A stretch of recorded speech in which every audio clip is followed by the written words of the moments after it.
नमस्ते, मेरा नाम सिद्धांत है और आप दी ललन टॉप देख रहे हैं। क्या महाराष्ट्र की उद्धव ठाकरे सरकार पूर्व गृह मंत्री अनिल देशमुख के खिलाफ सीबीआई की जांच में रोड़े अटका रही है? सीबीआई ने तो कोर्ट में ऐसा ही कहा है।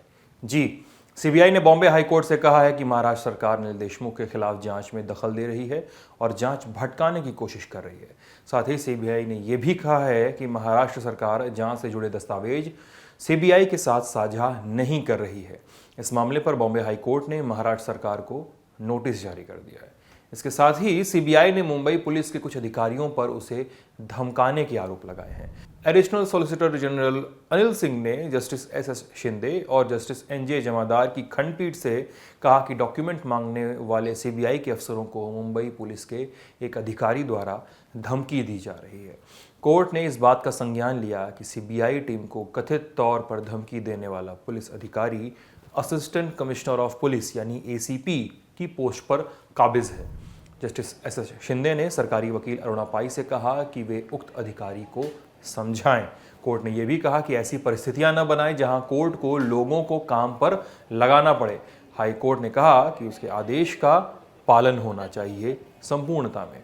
सीबीआई को कौन से दस्तावेज चाहिए? खबरों के मुताबिक सीबीआई को आईपीएस ऑफिसर रश्मि शुक्ला द्वारा तैयार की गई रिपोर्ट्स और आधिकारिक दस्तावेज दरकार है। रश्मि शुक्ला ने स्टेट इंटेलिजेंस विभाग में तैनाती के दौरान ये रिपोर्ट्स तैयार की थी। रिपोर्ट में कथित तौर पर यह बताया गया था कि कुछ लोगों ने पुलिस वालों को मनचाही पोस्टिंग देने के लिए रिश्वत ली थी। इसके पहले महाराष्ट्र सरकार ने भी सीबीआई की एफआईआर में से 2 मुद्दे हटाने के लिए बॉम्बे हाई कोर्ट में याचिका दायर की थी। महाराष्ट्र सरकार की आपत्ति आईपीएस रश्मि शुक्ला की रिपोर्ट से और 17 साल बाद सचिन वाझे की पुलिस फोर्स में वापसी से जुड़ी हुई थी। सुनवाई के दौरान ही महाराष्ट्र सरकार ने कोर्ट से आग्रह किया था कि सीबीआई को अभी इन दस्तावेजों को नहीं देखना चाहिए। कोर्ट ने इस मामले पर स्टे देने से इनकार कर दिया था। और क्या हुआ कोर्ट में? अब खबरों की माने तो महाराष्ट्र सरकार शुरू से ही इन दस्तावेजों को लेकर कोर्ट में बचाव करती नजर आ रही है। जब हाई कोर्ट ने स्टे लगाने से इनकार कर दिया तो दस्तावेज हासिल करने के लिए सीबीआई पहुंची मुंबई पुलिस के पास।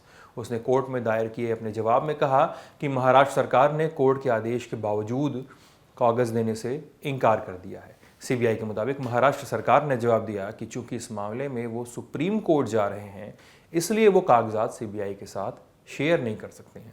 केंद्रीय जांच एजेंसी ने दावा किया कि ये हाई कोर्ट के आदेशों का सीधा उल्लंघन है। उन्होंने कहा कि सुप्रीम कोर्ट में मामला लंबित है और दस्तावेजों पर स्टे लगाने का कोई आदेश अभी सुप्रीम कोर्ट से नहीं आया है। ऐसे में दस्तावेज न देना कोर्ट के आदेशों का उल्लंघन है। विवाद क्या है अनिल देशमुख वाला? छोटे में यह भी जान लीजिए। 25 फरवरी 2021 की शाम मुकेश अंबानी के घर एंटिलिया के बाहर विस्फोटकों से भरी हुई कार बरामद हुई थी। शुरुआती जांच में मुंबई पुलिस के इंस्पेक्टर सचिन वाझे का नाम सामने आया था और आंच गई थी। तत्कालीन मुंबई पुलिस कमिश्नर परमबीर सिंह का तबादला कर दिया गया, होमगार्ड के डीजी बना दिए गए। अब परमबीर सिंह ने सीधे गृह मंत्री अनिल देशमुख पर आरोप लगाए कि उन्होंने परमबीर सिंह समेत कुछ पुलिस अफसरों को हर महीने कथित तौर पर 100 करोड़ रुपए उगाहने का टारगेट दिया था। उन्होंने बॉम्बे हाई कोर्ट में याचिका भी दायर की थी। कोर्ट ने कहा कि आरोप गंभीर हैं और जांच के लिए सीबीआई को आदेश दिए। वहीं अनिल देशमुख ने कहा था कि उन पर लगाए गए आरोप गलत और आधारहीन हैं। साथ ही उन्होंने जांच का आदेश होने पर नैतिक रूप से अपनी जिम्मेदारी को समझते हुए गृहमंत्री के पद से इस्तीफा दे दिया था, जिसकी जांच अब आगे बढ़ चुकी है। अपडेट्स आएंगे, हम जरूर बताएंगे आपको। मैं हूं सिद्धांत, कैमरे के पीछे है मोहन। आप ललन टॉप देख रहे थे। बहुत बहुत शुक्रिया।